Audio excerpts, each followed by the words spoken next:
cobbles. Little Steve Bauer in between them. And once more, that group of 40 has been reduced to about 20.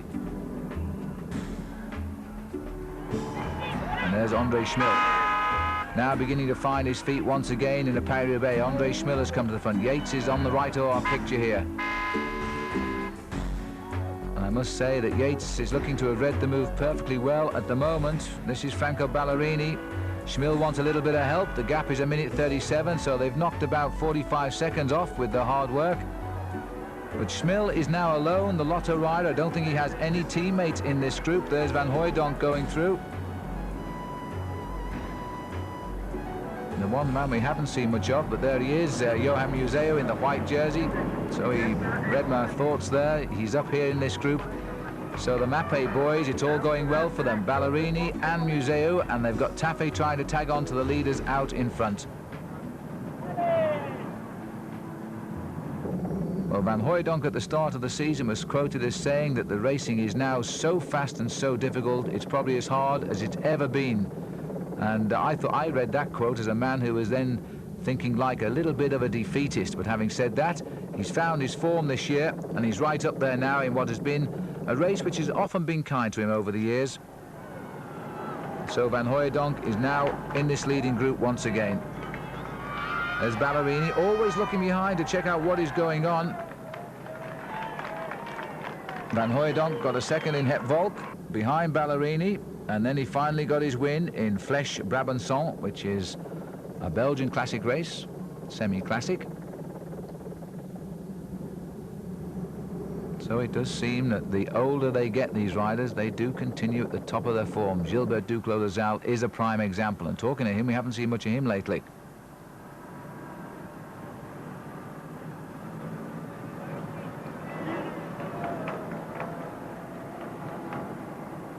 Well, it couldn't be a nicer day for a little potter through the lanes heading towards Roubaix, except that the riders here are averaging just on 25 miles an hour.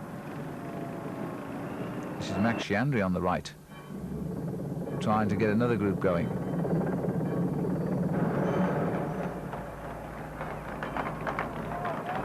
And the crowd enjoying the spectacle, but these three riders here now are trying to reach the four front runners. It looked to me as though it was Olaf Ludwig there with Ballerini and Chiandri. That was the group that make up of that little group trying to get clear. Very strong group indeed, all winners potentially. I'm not sure whether they can get away because they've left behind Museeuw, but while Ballerini's in on the act, Museeuw won't counter. This is the advantage of having a strong team for the classics. You can place your men like chess markers, and then you can put yourself in a defensive position and be carried back up by the other attackers. The remnants of the main field now down to a much more workmanlike group of round about 13 riders there.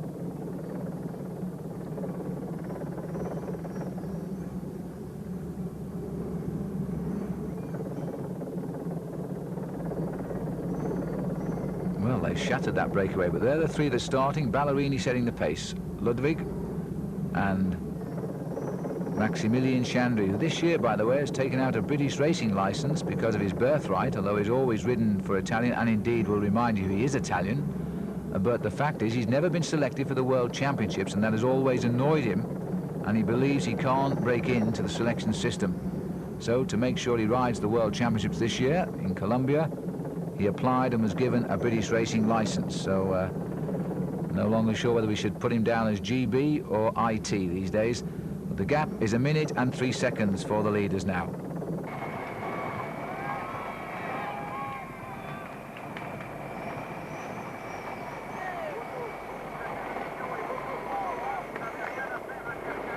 Well, I don't think the leaders are going to survive now, because the group behind, you can't control riders on the cobblestones. You simply go to the front and you set the fast pace and you keep it going, and I don't think those three leaders will survive it now. But we'll see. Johan Capiot setting the pace there. Another man who's come right through. Another great classic rider as well, who enjoys the early part of the season. Winner of Het Volk in the years gone by. This is the front again, and still Taffy looking across the fields there, because the course here twists and turns. They will know back in the chase group where the leaders are, because they will now be able to spot the helicopter hovering above the leaders in the road. That's how we bring you these pictures. And unfortunately, but the countryside here is so flat, they will know exactly where the leaders are, although they may not be able to see them at the moment. Chase group of 4 riders. Bortolami looks as though he's up in this group now, along with Ballerini, so the Mapei boys have got 2 riders up here. And a general regrouping of the best riders at the front of that group as well.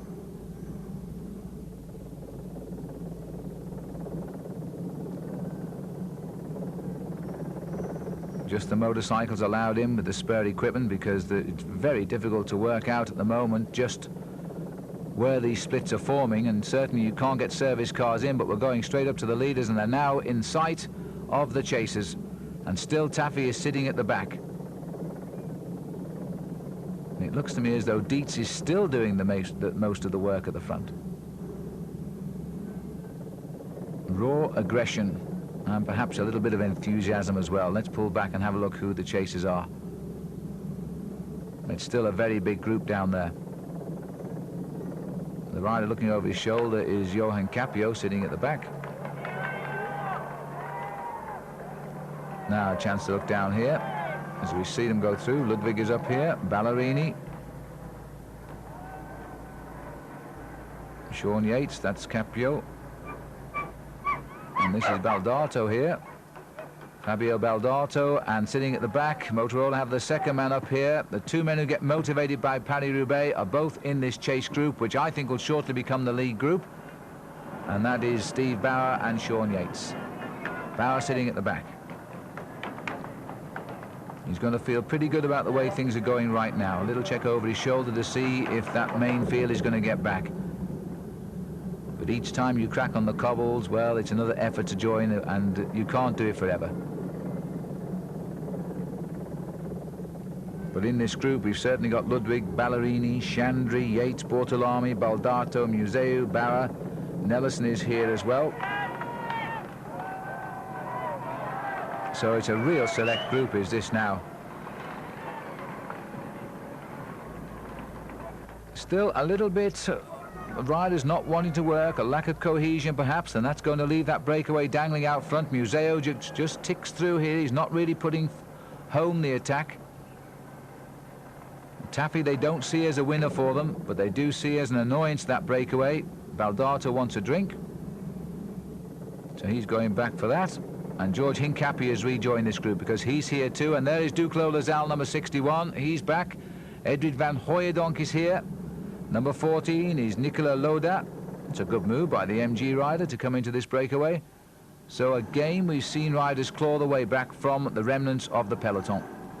Some 60 riders have stayed in general contention since we left the forest of Arenberg. But they're always, as the riders will say, on the rivet. They're not saving anything here because the pressure remains fully on, and Dietz is the man who sets the pace all of the time. Ekimov follows with Vanderaerden and Andrei Taffy. Another attack going off the front of the main field. Bauer trying to get a wheel, looks over some help. There's Duclos-Lassalle passing through. Duclos is going to be very pleased with this at 40.5 years of age. I remember when Joop Zoetemelk had to defend his world title, and he was 40 years of age, the world body had to alter their race rules because there was a rule that you couldn't ride the world championships once you turned 40 years of age, and there they had Joop Zoetemelk, who won the title at 39, would not have been allowed to have a go at defending it, so the rules were changed. Now there seems to be a number of cyclists cracking the 40 years of age barrier. Another one is Danny Clark, the Australian, still winning the 6-day circuits, and he's 43. And if we bring it down to the American scene, well, there's Kent Bostic, who is 41 and a Pan American medalist this year. Gold medalist indeed. Well, whenever our camera comes back to the leaders, we only see Dietz do the work. I can't believe that the riders are letting him do all of the work, but he seems content and settled to waste his energy like that. You really can't do that and hope to win Paris-Roubaix. The gap has come down consistently. This looks like Johan Capiot is having a go. Well, Johan Capiot, a pro back in 1986. The gap is down to a minute. Started out in his first season with a third in the classic race between Paris and Brussels. But he finished third in Paris-Roubaix in 1992. He made it sixth in 94. So he loves this race, and he started a move again now. He's decided the time is right to try and reach those four leaders on his own. And it looks as though nobody's going to chase him right now either.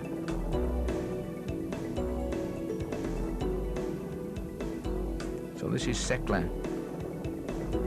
And there is the lone figure of Johan Capiot, former champion of Belgium, the magic number 51.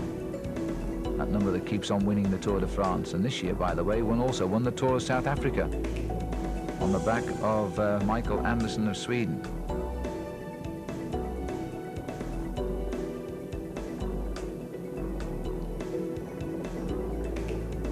Nice little bit of an echelon, attempt to form an echelon on the bottom there of the peloton, but it hasn't worked.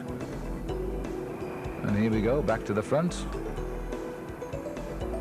And guess who's in the lead? So we have a little sandwich here of Taffy sitting at the back doing nothing, hoping one day you'll see the arrival of his Mapei team. Museeuw, Ballerini, Bortolami perhaps. Bortolami won the World Cup, of course, last year. This is a World Cup race, very much so. This is probably the finest classic for any rider to win. The other one that they all like to win is the Tour of Flanders. And that was Museeuw's last week. Great victory for him. This is Capiot. Very cramped style, rides very like Sean Kelly. This is the sort of style that they always devise in Belgium. You can always tell a Belgian cyclist by his style. Short reach, very cramped, saddle low because of the cobblestones to absorb the power maybe of the cobbles into those legs. And that looks like the style of Bortolami to me. Just trying to get across to the leaders. Gianluca Bortolami,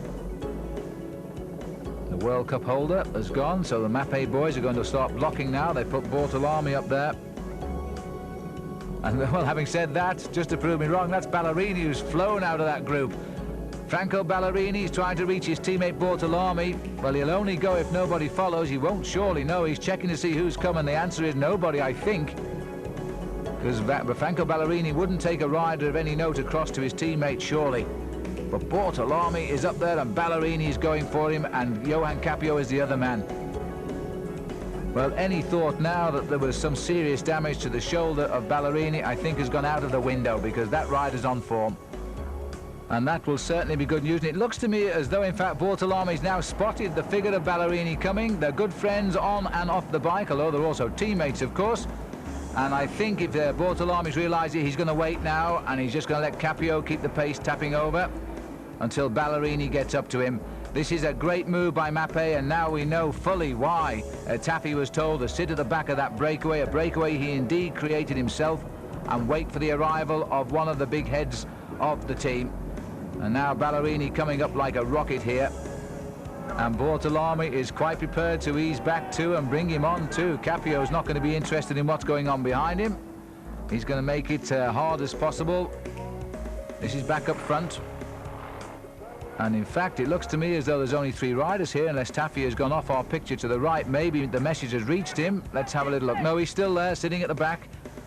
Well, I'm sure that sooner or later, the teammate or the team manager will come up and tell him what's going on. But now we have a serious move here as we get towards the end. We're round about 40 kilometers from the finish. And we've got 2 very strong riders and Capiot coming up. And Capiot well capable. It would probably go down as his finest victory, but he's well capable of victory in Paris-Roubaix. Ballerini has joined them and sitting there at the back for a breather. But he won't want to make it too long, because indeed he's left some good riders behind him, including Duclos-Lassalle and Andrei Tchmil.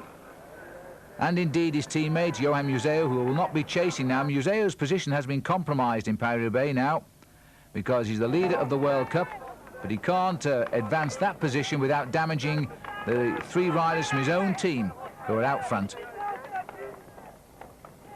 So this is the most interesting move now. And there's the result of the attack by Capiot.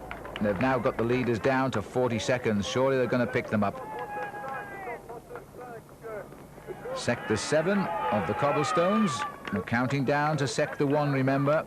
We've got 4 leaders and 3 chasers. Now that is the corner which has remained defiantly wet today despite a week of warm sunshine, so you can imagine what it would have been like had we been continuing wet weather here in Europe. That's the corner where invariably one or two usually fall down. Today though, A-OK, as we now watch Capiot finding himself in a Mapei sandwich with Bortolami and Ballerini looking down, right down this long, long, horrible straight road because the riders can see the attackers. There they are. And Museeuw sitting in second place, making Steve Bauer do the work. Ludwig is just behind him. And it's good to see that even when you're a born winner and a team leader like Museeuw, and indeed the leader of the World Cup, you are content to block and use all of the tactics to defy the others when you have your team on the attack. The team is more important than the individual, it seems, in the Mapei-GB squad. Andrei Tchmil, last year's great winner, he went a long way out. Today he's a captive of the chase group, and just in front of him, centre screen for us, is Gilbert Duclos-Lassalle. You can have nothing but total admiration for him, and it looks as though Capiot has gone here. Capiot's been dropped. Capiot's been left here in the fields. Capiot's finding that the team time trial by the two Mapei boys has put him in a lot of trouble. Now that is a little bit of a surprise. Very nasty corner, this one. Even our camera motorbike there took it a little bit gently. Oh, and in fact, Capiot nearly went. Capiot nearly went into the crowd there. It's going to take a while to get that big gear rolling again. So Johan Capiot has lost ground. Regrettably, our cameras weren't with the riders when the attack came. So we don't know who created that move, but the both Mapei boys have certainly slipped a 1-2 onto Capiot. This is the trouble he got himself into on this bend. You see, he lost his line on the cobblestones, and then he went right into the soft side of the road. He did well to come out of that. But being a Belgian, they are brilliant bike handlers. And he's back and riding again, but he's a little bit down the way now. We've got 4 leaders, 2 chasers, then Capiot, and then back to the Museeuw group. Bortolami is the rider setting the pace, and they've halved the last deficit. They're now 20 seconds off the lead. 2 Mapei boys going forward here. This has been such a good race for Mapei, and a real chance too for Ballerini here now, a rider who has had this love-hate relationship with Paris-Roubaix for years. End of sector 7. Taffy still content to sit at the back. Maybe blissfully unaware at the moment about the 2 teammates who are chasing, yet he will be expecting something to happen from his team. They've got a plan.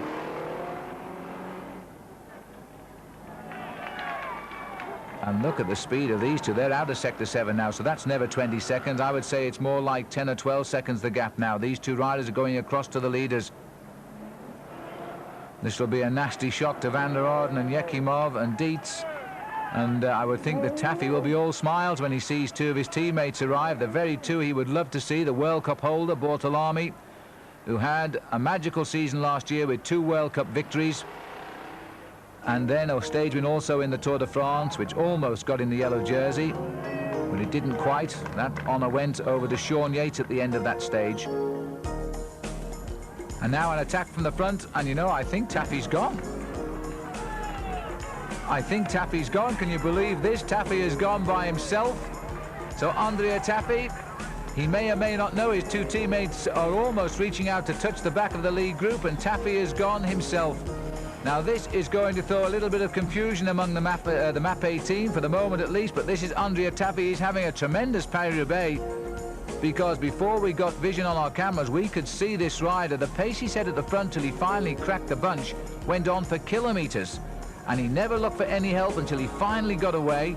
And then he formed that lead group of 4. Now he sat at the back under orders, and now he's decided to go for gold right by himself. Well, he's about 40 kilometres. That's 25 miles from the finish.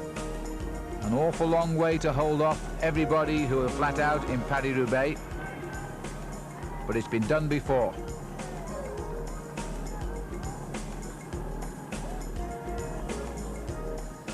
And the 3 riders are about to be joined. This is the race now for first place for sure. Here come the Mapei boys. They're going to have a shock. They're going to find that Taffy's not there. And there's only one place he could have gone, and that's forward.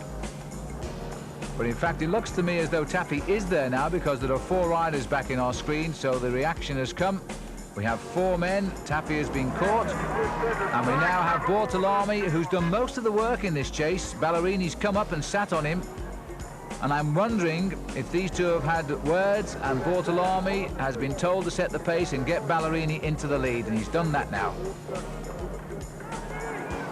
Ballerini, who once thought he'd won Paris-Roubaix until they developed the photograph and then found he'd finished second. You can imagine how he felt. That was back in 1993. We're looking at a man here who has finished 21 times in the top 10 positions of a world-noted classic, but he's very rarely the winner. Now he's got himself up into the lead again in the Paris-Roubaix, a race in which he has always ridden so well.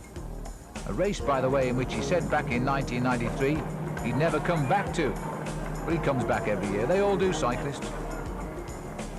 There's Dietz.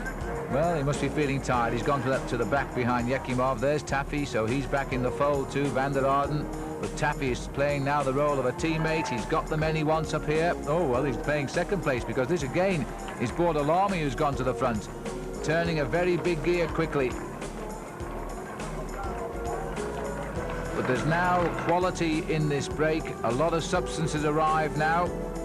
And it's going to make it very difficult indeed for a reforming chase group to get back into contention. And all of the names, and I can't think of any offhand who are missing from this chase group, are here. Museeuw's in there, Baldato, Sean Yates, Chandri, Van Hooijdonk, Andrei Tchmil, of course, the rider who won last year. They're in this group. Duclos-Lassalle we can see in the white jersey. And the gap is down 25 seconds too, so although they've reached the leaders, it's nothing significant. This is going to be a great finish to Paris-Roubaix. Surprisingly, not a lot of dust. We expected a lot of dust out there today, which is worse, I think, than the mud for the riders because the eyes start to sting and then you start to see blurred vision. And frankly, it is terrible. Zone number 6 is just 1.4 kilometers long. Finishes at Thibaut. And there's still riders can reach that group. What a ride Museeuw must be doing because he's slowing down all of the reaction here. Nelson is there. There's Museeuw, top of our picture, riding on the wheel, always it seems, of Bauer.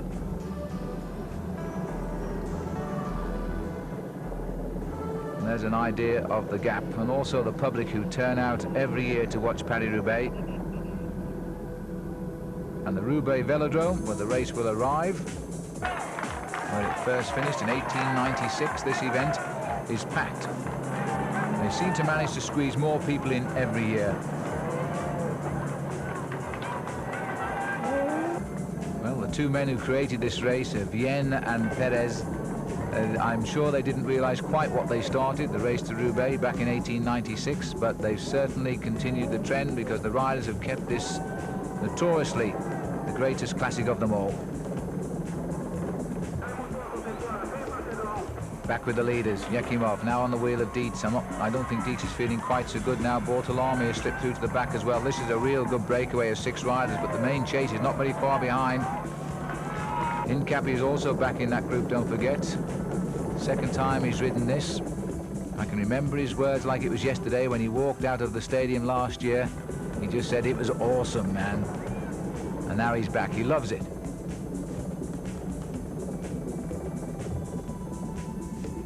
Sun now on the backs of the riders. They've been riding for over 5 hours.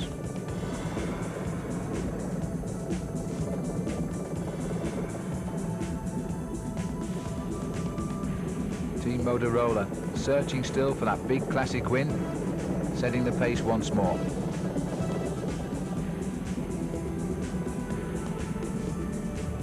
Latest time check, it's gone out since the two leaders caught up. It's 48 seconds now, and that's largely due to the blocking tactics, I think, of Museeuw, who's going through second and third man in the line and then not setting the pace and just waiting for somebody else to pick it up, and it's disrupting the rhythm of that chase group. It's also, there are too many riders there, too many teams involved, and it's very difficult to organize the pursuit properly. There's Museeuw again, out of the saddle, easing out of the saddle, taking second wheel and spoiling everybody's fun. Can't blame him for that. Van Hooijdonk. Nelson gritting his teeth and going through. Sean Yates going through. Duclos-Lassalle here, second. Baldato just in front of him. Duclos looks good, but he's just hoping, I think, a little bit that this group comes up. There's the dropped. Capiot has come back into this group. He still looks quite good, but that's Capiot. This is back with the leaders. In fact, Franco Ballerini has gone on his own. He's made his move here on the section of cobbled zone number 6 between Tchmil and Pont-Thibault. Now this is a good move, but he's leaving himself a fair way to run into the finish, but he knows 2 of those riders back in that chase group are not going to counter this move. That's the benefit of the strength of this team. He's made his move on the cobbled and he has got the gap. As we pull back, you can see the chasers are there, but the gap is very definitely on. And this is Tchmil now. He's around about 32 kilometers from the finish, and that's just 20 miles to go.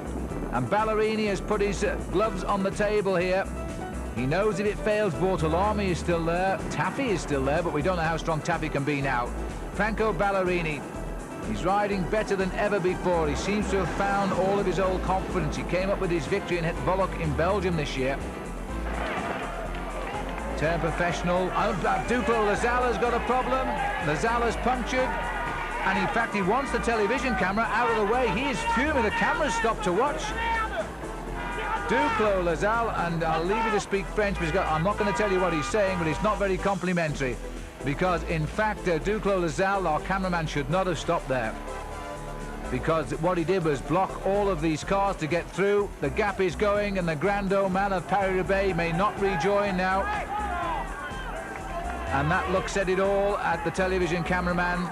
Everybody gets a little bit excited when a flat tire happens, especially when it's a French cameraman with a French cyclist. But Duclos-Lassalle, I think, will have a lot to say when he gets to the finish now, because he's got to rejoin that chase group. That's a great shame. That's a great... In fact, he's still looking round at us here. So Duclos-Lassalle has a long, empty road ahead to catch up with that chase group. And we'll go back to the man who's setting the pace, Franco Ballerini. A quick drink and back into the thick of the action. And this is Franco Ballerini, a rider who turned professional back in 1986 when he didn't win a race. In fact, from memory, his best position was 25th in the Tour of Lombardy. There was no indication there he was going to be a superb classic racer. But I think he's fallen in love in many ways, in a strange way, with this race, because he's always ridden it well. 19th back in 1990, 5th in 1991. He has, of course, been 2nd and 3rd too. Now Ballerini's laid his cards on the table. He's going to have to now hang on in there, because there's a general regrouping here. We cross the main autoroute to take the people through to Belgium from Paris, or up to Lille on the French-Belgian frontier. This race just zigzags through the autoroute route, but a little bit of counterattack trying to come away. And again, Museeuw sitting on the wheels, not offering anything whatsoever. Nelson has made contact, Van Hooijdonk has made contact. But Ballerini is going, and going well, still showing the scars on his elbow there of the fall the other week, or the other day rather, in Gent-Wevelgem. When everybody thought that was the end for Ballerini, for Paris-Roubaix, well, we've all been proven wrong. Because now he's heading toward the finish in Roubaix, and you've just got that feeling he's going to make it. The gap is not yet significant. It's still round about 40 seconds. Duclos-Lassalle has punctured. The 5 chasers are falling back into this lead group. Andrei Tchmil looking for some more help, and again Museeuw goes through second wheel. There's Tchmil saying come on and get the line going and get round Johan Museeuw. See, Tchmil's opened the gap because he's dropped back waiting for help. There's no cohesion there whatsoever. Duclos-Lassalle also still struggling. He has not rejoined that chase group yet.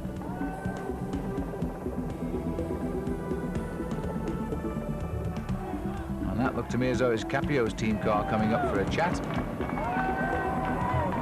But here you've got Ballerini on section 5 of the pavé, just 5 sectors to go. And his lead is round about 45 to 50 seconds. So he's pushing it up.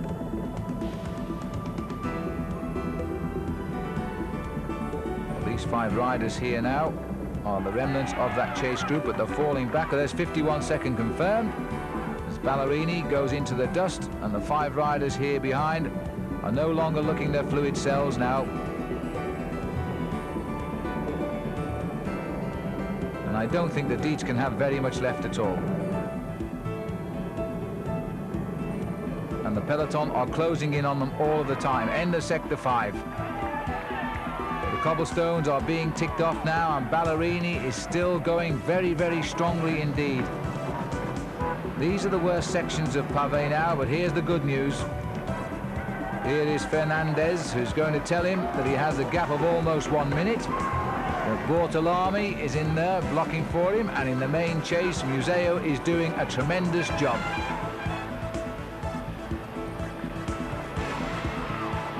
The bridesmaid, but very rarely the top dog. 1993 Ballerini, 7th Milan-San Remo, 6th the Tour of Flanders, 2nd Paris-Roubaix. He couldn't quite get the wins. He goes even worse or better. 1991 he was 8th in the Tour of Flanders, 5th in Roubaix, 3rd in the Tour of Lombardy, won a stage of the Giro and finished 12th in the World Championships. Tremendous record, but if you're a winner, you trade them all in for just one big win each year. And there's Andrei Tchmil, and again our man in white sitting on him, Ludwig 3rd. And into the last sector of cobbles, well, the last sectors. This is sector number 4. Borgel, 242.5 kilometers done of the 266.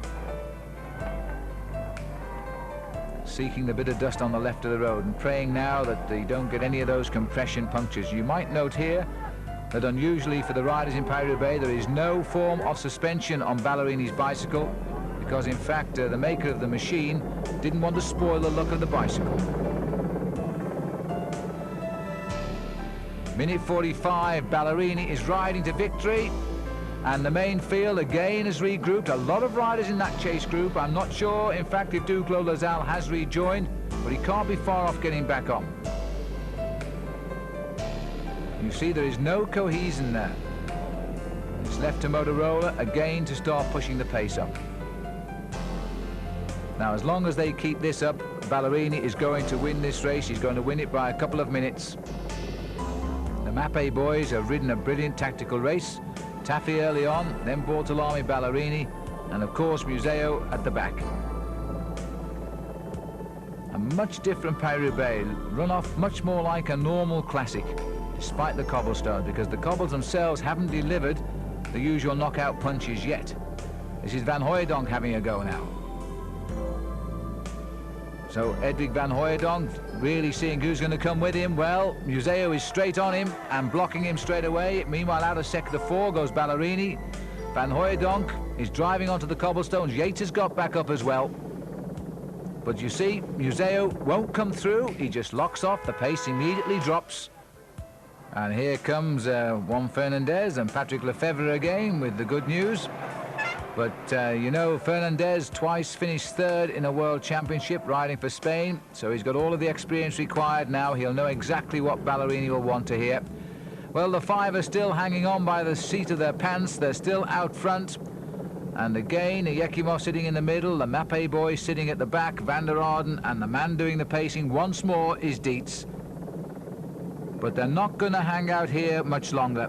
The main field are chasing them down. They're on the same stretch of cobblestones now. I have to say that Ekimov in his first Paris-Roubaix is riding superbly. And the man doing the damage in the chase is Sean Yates of Team Motorola. And the man trying to slow everything down in second place is Johan Museeuw. Well, Museeuw, I wonder how he feels inside. He must feel a little bit frustrated by the attack of his team, but on the other hand, it is the victory that counts for the team. But he's the leader in the World Cup, and he's seeing points sail out of the window at the moment. Although if they pick up that chase group of 5, the second place race is on, and second place points today would do him just nicely and would give Mapei the old 1-2 as well. End of segment, sector number 4. And again, that group is big. These are the other riders still out in front. They're about 40 seconds ahead of the main peloton. Vanderaerden, Ekimov. With still the rough sections to come. They're in the region of 28 kilometers to go here. Dietz has had a lot of showing of strength here. If he can just package up that strength and put it into the right area of the race, you know he's going to win a big race. Now this is Ballerini. He's heading to the cobbles on sector 3. The crowd gets bigger as the race gets nearer to Roubaix and the finish. 248 kilometers covered now, just 1.8 meters, or 1.8 kilometers rather, on this section. There's Taffy. Bortolami now knows that the end is near.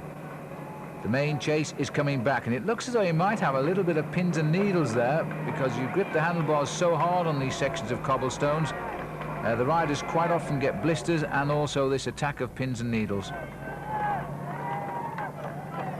Ballerini is looking so good now on this section of cobblestones, and I just wonder if in his mind he is remembering what happened in Paris-Roubaix in 1993. Well, we can take a look. Ballerini is waiting for Lassalle to move. He's almost tempting him through. He's waiting to see the move come. This Italian must have some confidence. He's a cool operator, that's for sure. Down the back straight. Ballerini has looked, he's looked back, and Lassalle has gone. Duclos has gone, he's got the lead. Ballerini still takes his slipstream. He's going to have to come in the tailwind in the home straight. Ballerini will have to move in the last 50 metres now as Duclos-Lassalle goes for goal for the second year. Off the final banking. Now Ballerini is coming on the left of our picture. Ballerini, but Duclos-Lassalle is holding him. Ballerini thinks he's got it, his arm is in the air. So it's gone to the photograph for Franco Ballerini. Looking across now, he's no longer quite so certain that he has won. Yes, he is. He thinks he's won it. Let's look at the picture. Well, Franco Ballerini has lost it. Gilbert Duclos-Lassalle, who thought he'd lost it, and Ballerini doesn't know, it's not announced. He thinks he's won Paris-Roubaix. This is unbelievable. But the winner of Paris-Roubaix is Gilbert Duclos-Lassalle. There's no doubt about that now. Well, after that, he in fact said he would never come back, beaten by the photo there. And in 1994, he was back. He had 5 punctures and 3 crashes and still finished third. And now he's out in front on his own, 1:25 ahead of the pursuers. And it's even slightly more than that over the main field, which contains Johan Museeuw, who could clean up if they manage to pick up Ballerini before the finish. Andrei Tchmil is now being left to do the pacemaking at the front. Baldato very evident too in this chase back. Nelson stands out there in his Belgian national champions jersey. This is the breakaway, and it's gone. Another attack has gone off the front of this breakaway. I think Taffy has gone this time. This is the second time that the attack has gone from the front, but the pursuers are in all sorts of trouble now. This has been a Mapei race from start to finish so far. And now we're seeing another attack again by Mapei. These are the legs of Ballerini. And he's off one more big section of cobblestones. Duclos-Lassalle is coming back into the picture here, the rider who was out of action with a flat tyre. And that's Steve Bauer. He's coming up behind too. Bauer in a little bit of trouble now in the closing stages. Seems to be in the dirt on the right of the road there. In fact, dropped by the group, but he might well get back up with the help of Duclos-Lassalle. And total panic here now as riders are scrabbling over the worst stretches of the cobblestones. You can see now the dirt being stirred up by the motorbikes just out ahead of the riders. Not a welcome sight for these riders at all. Long, long, empty stretches of road.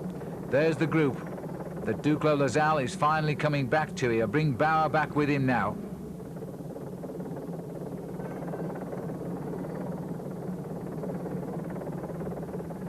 And just watch the bottom of our picture there. If the camera stays long enough, we might see Bauer, and here they are. They're swinging off that same stretch of cobblestones now. And Ballerini is continuing to forge a lone trail now towards Roubaix. The chasing breakaway has more or less disintegrated, and that third group on the road is beginning to reach them. Just 2 sectors of pavé left. And there is the second rider on the road now, and that's Taffy. So Mapei have both riders, first and second, with a chance of making it a 1-2-3 here. This would be unthinkable. First, second and third for the team. because Museeuw surely will take the sprint from the group. He's done virtually nothing except block all the time. And if you wanted to give a most aggressive rider's prize for today's racing, I think you must give it to Andrei Tafi. He has ridden so hard at the front and all the time really to lay the foundations for Ballerini as it's turning out. Here's Bortolami. This is the remnants of the breakaway. And Viatcheslav Ekimov always rides in that crouch pursuiter style which made him world famous when he rode in the red jersey of the Soviet Union. And he broke the world records on the track. Ballerini still tapping out the rhythm, suffering a little bit now, I think. And well, he should. A minute 25, he's still increasing his lead over the rest of the field. Well, he's going to be into the last 10 kilometers, Franco Ballerini. This breakaway has come back together again, more or less. Bortolami, Tafi, Ekimov again, they've all sort of regrouped here. This massive crowd watching the riders come out of the hell and get back onto good roads. But still the main field is only just behind them, and this is why they're trying to keep this breakaway together. But Ekimov has no option here but to do most of the work himself, I think. Bortolami knows his team captain is safe and now should start thinking of second place. But they won't want to take Ekimov too near the finish, because Ekimov will certainly find the strength to go alone. He's controlled the attack by Tafi. Now can he control that one, because Tafi was going again there. And Baldato sets the place ahead of Nelson. Edwig van Hooijdonk. Another rider gone through on the inside of our picture. And there's the attack by Tafi, once again crossing over the auto route here. Just one sector of cobbles to come. Tafi has been controlled by Ekimov. Ekimov a little bit nervous now as to wondering if Bortolami will be the next rider to attack, because they're trying to get rid of Ekimov. And the Mapei boys would then be free to ride to the first, second, third, and unthinkably they could get 4 places overall here because of Museeuw back in the pack. But this messing about by the chase group, I think, will be their downfall now. Ballerini has played his cards well. He's gone clear. The other 4 are left now with a strange combination. Dietz is the rider who has disappeared from that group and paid the price. As far as we know, he's fallen back into the Museeuw group. And there we have them all in the sights now, because the main field around the corner down there as well.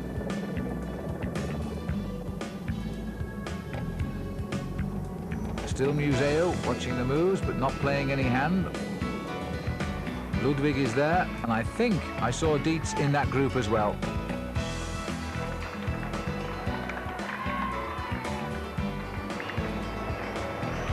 And Tafi's gone again here. This is the 3rd time he's attacked in about 2 kilometers.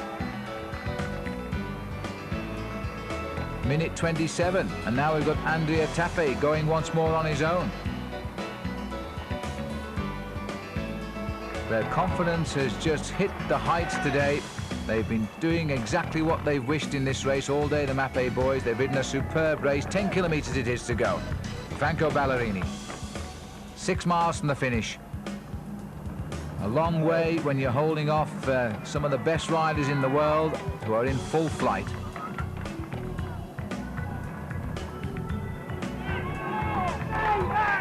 I haven't seen Ballerini afford himself one glance over his shoulders yet. He just knows now that if he gets caught, he'll get washed away. He's giving everything here.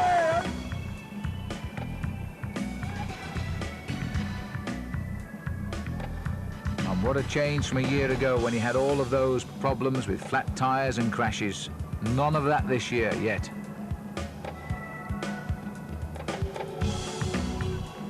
Well, we're looking at a very clean Ballerini. The indications that this race this year has been over just the dust roads of northern France and no mud at all.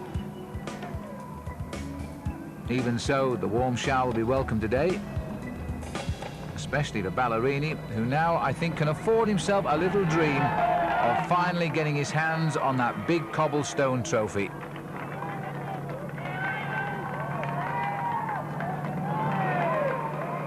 10th in the Tour of Flanders, winner of Het Volk in Belgium. And it looks to me as though these three know the end is near. They've gone through the 10-kilometre point as well, still that minute-and-a-half difference.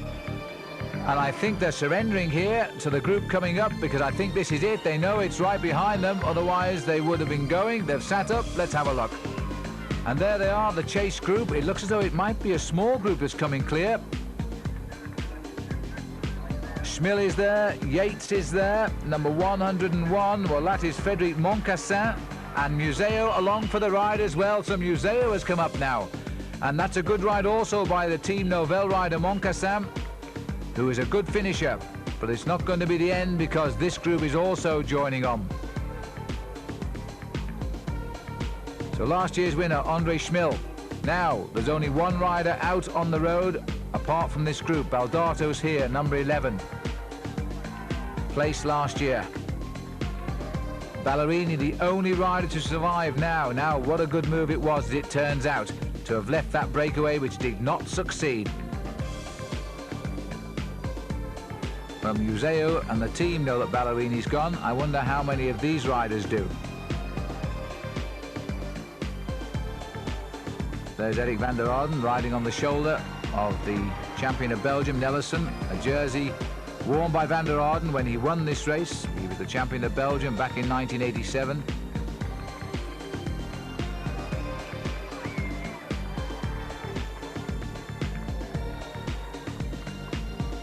Number 17 is Chandri, another sprinter who will try to sharpen his legs for second place if it comes down to it. And I'm not sure, but it could be that, in fact, Baldato is asking who is in the lead or how far ahead is he. Well, the answer is 1 minute and 30 seconds. 90 seconds separating Ballerini from the group. And I think now that Baldato is in no doubt that Ballerini is in front by 90 seconds and about 6 kilometres to go to the finish. Nelson putting in his share of the work. Chandri right behind him. Baldato along for the ride now, it seems, because also the same must be said of Eric Vanderaerden and Edwig van Hooijdonk. Baldato's had a great start to the season. Won a stage of the Tour of the Mediterranean, a stage of the Tour of Valencia, a stage of Paris-Nice, and a stage in the 3 days of De Panne. That's a Belgian race, so he's got the form, 4 wins under his belt. But I think he's been outwitted now. His runner-up spot in the Tour of Flanders indicated him to be a favourite for this race, but he hasn't really been in a position to win it. Yates chooses to ride and flatten the cobblestones in the centre, while the others ride left and right. Nothing seems to hurt that man. A lone figure of Franco Ballerini, the end of the cobblestones, and now it's just a nice ride down into Roubaix, the arrival in the stadium, and this time they won't need the photo finish. But if he ever gets to see this video, he'll know just what a great big debt of thanks he will owe Johan Museeuw. Museeuw has sacrificed everything today to block for his team leader on the day, Ballerini. And Nelson here seems to be riding better and better as we get down towards the finish.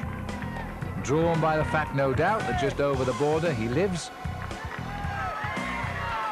He's ridden a very good race, but not good enough to outwit Italy, who are now set to win yet another classic event. The great renaissance all started when Gianni Bugno won Milan-San Remo in record time a couple of years ago, and the Italians have never looked back since.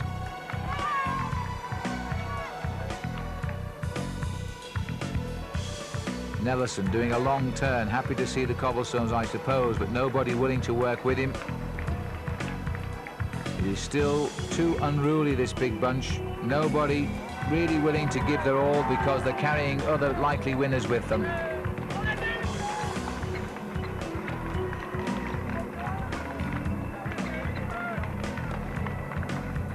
And a little bit of a move coming up on the left. Nelson spotted it and moved across. Well, it's over 90 seconds now, in fact, since we saw Ballerini pass by the balloon. So he's still going away.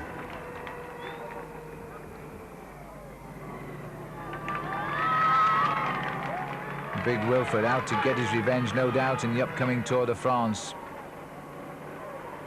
Yates goes through. And number 32 here, Rolf Aldag. First time I spotted him in the breakaway, just ahead of Andrei Tchmil. Aldag, a good sprinter. Andrei Tchmil, by this stage last year, was flying to victory, so he knows exactly how Ballerini feels. And it must be a great feeling too, when you've been so close. Second in 1993, the photo finish denying him that. Third in 1994, and now he looks certain to become first in 1995.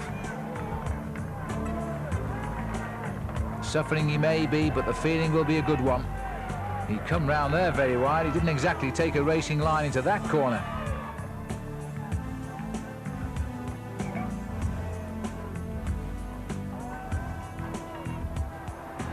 Well, 10 seasons as a professional cyclist, and he hasn't won a race, in fact, since 1991. Until this year. He's had his down moments, but he's been so close as well.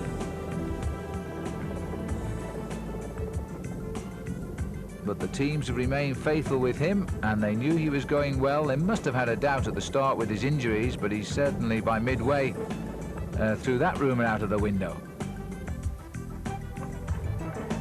He's just keeping the pressure on nicely now. He knows he's got a 90-95 second buffer, and that's good enough. That'll be good enough, in fact, to give him a lap of the track before the chasers make their entry right behind him. He's going to enjoy the next few minutes, I think.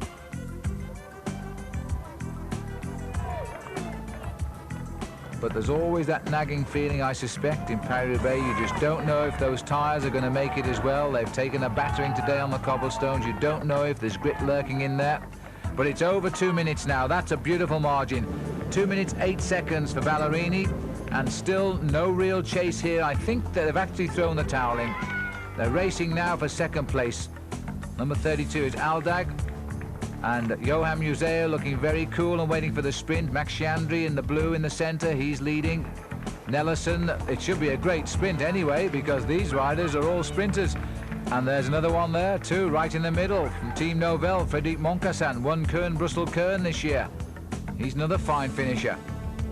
And this is probably the reason why the riders are now boxing their own game here, because they just don't know who is going to take second place. I think they've now accepted that Ballerini has won this race, and he won it at about 40 kilometres out today. He broke clear of that lead group at 32 kilometres to go, 20 miles, and he hasn't looked back since, quite literally. This could be the last drink before we head into town. Yeah, there goes the bottle. So he'll be making the turn towards the finishing road and then into the stadium. 1 3/4 laps of the velodrome. There's a marvellous crowd there. They're treated to watching the whole of the race on a huge television screen, so they know the quality of the ride of this man today.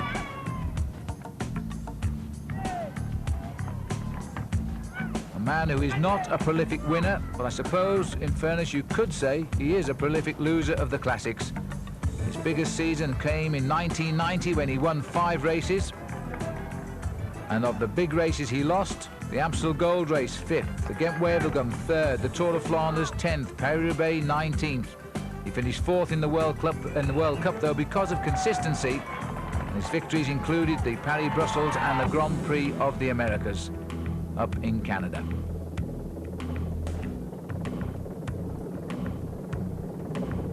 Still, Tchmil now being left to make all of the pace and being marked heavily by Bortolami.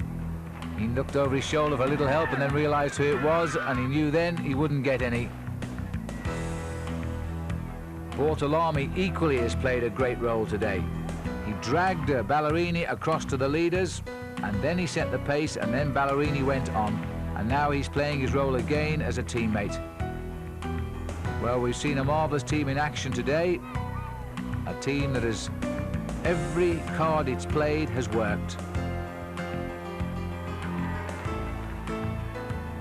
Tchmil really is riding a champion's race in defence of his title, and he's still in with a shout for second place, of course, and you can't complain at that the year after you've won Paris-Roubaix.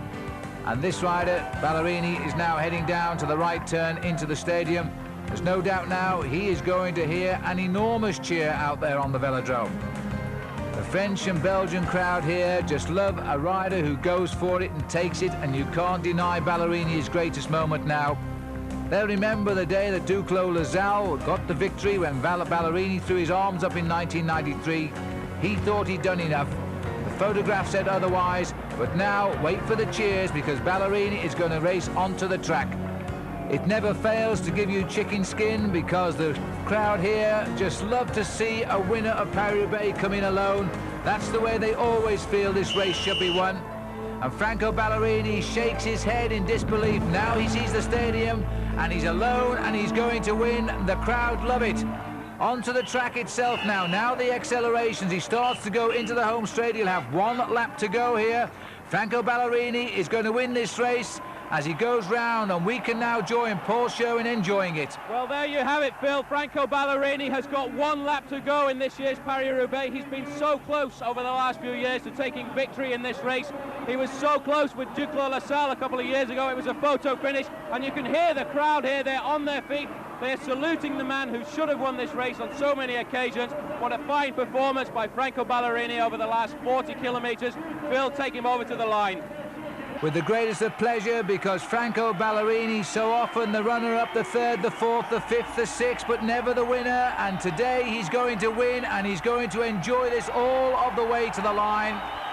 He just waves to the crowd. He may be Italian, but the people here today simply love him. They've got the memories of his defeat when a Frenchman won, but today it is a race for Italy and a race for Ballerini. And now we also have a race here for second place, because they're all together again, and can Johan Museeuw make it a 1-2 Mapei? They have been a sensational team in the race today. They have not done anything wrong at all, and now it's up to Museeuw, who is a sprinter, to finish this off and make it a 1-2 for Mapei. And in fact, we've got Bortolami, the faithful teammate to the end, leading out Museeuw into the stadium. It's a long way to go for Bortolami, who must be tired. But Museeuw second wheel there now. Ekimov is there too. So too is Andrei Tchmil. They've got a slight lead over the rest of the group, which has left the other sprinters out of it. Now Bortolami going as quick as he can. He'll stay as long as he can on the front, but his legs must be burning by now. And Museeuw will wait as long as possible, because Tchmil can finish well. I'm not too sure whether Ekimov can after that long breakaway. One lap to go. The other sprinters have been outwitted there.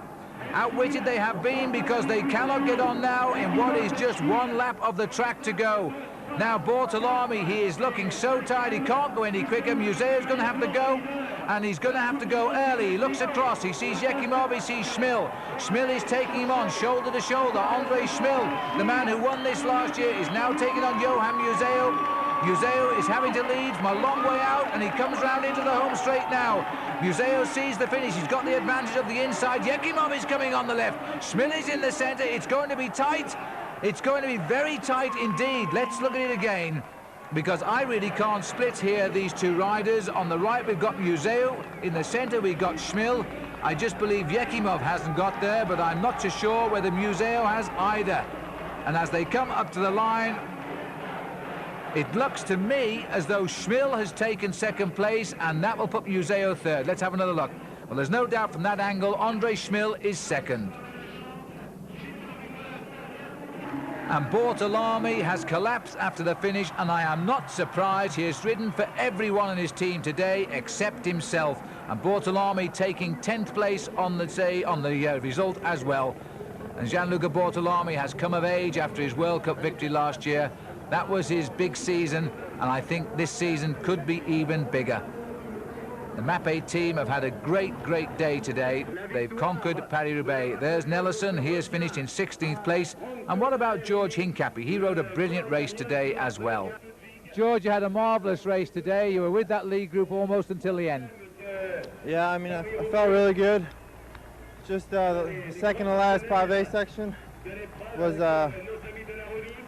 you know, I was pretty tired. But I'm happy with what I did.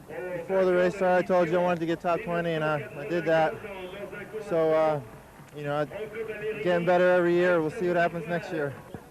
Well, the bad news is, George, you didn't get top 20, you finished 21st, but don't worry about it. I'm sure you'll be back and you'll finish higher than that. What about Steve Bauer? Steve, you had a really great race. You were always in the thick of the action all day until just before the end. What happened?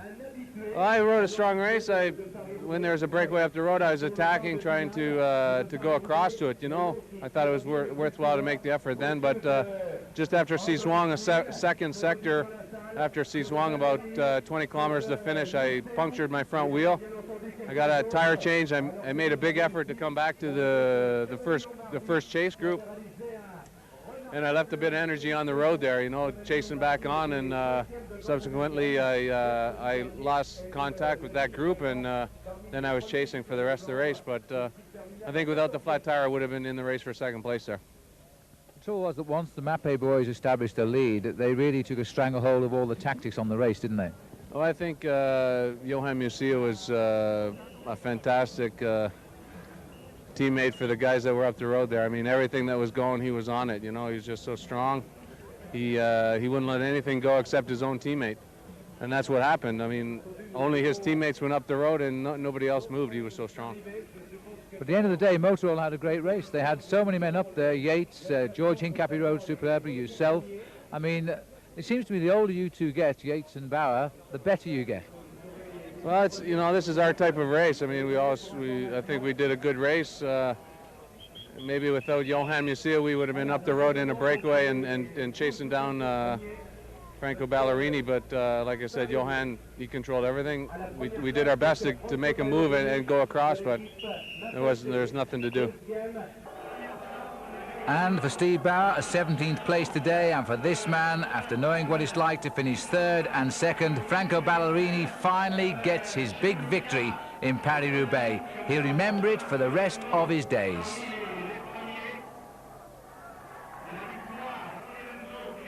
And there it is, the cobblestone that the winner of Paris-Roubaix this year, Franco Ballerini, will get to take home, and he will treasure it. He's finally got his hands on it. The result then, after this great victory, was Franco Ballerini winning by 1 minute and 56 seconds ahead of the next four men home, Tchmil, Museeuw, Ekimov and Capiot. The main field coming in over 2 minutes and 6 minutes behind. As the crowd walks away from the old velodrome here in Roubaix, well, the track has found itself a new hero in the Italian Franco Ballerini. I don't think anybody here on what was a large crowd could ever deny that man his victory in the 93rd edition of Paris-Roubaix. The team made it for him, and it just shows you, when you're a great favourite like Johan Museeuw certainly was, what a great domestique, a helper he turned out to be when it came to blocking off the rest, while Ballerini won the day for his Italian Mapei team. Until the next time, on behalf of World Cycling Productions, I'm Phil Liggett saying goodbye.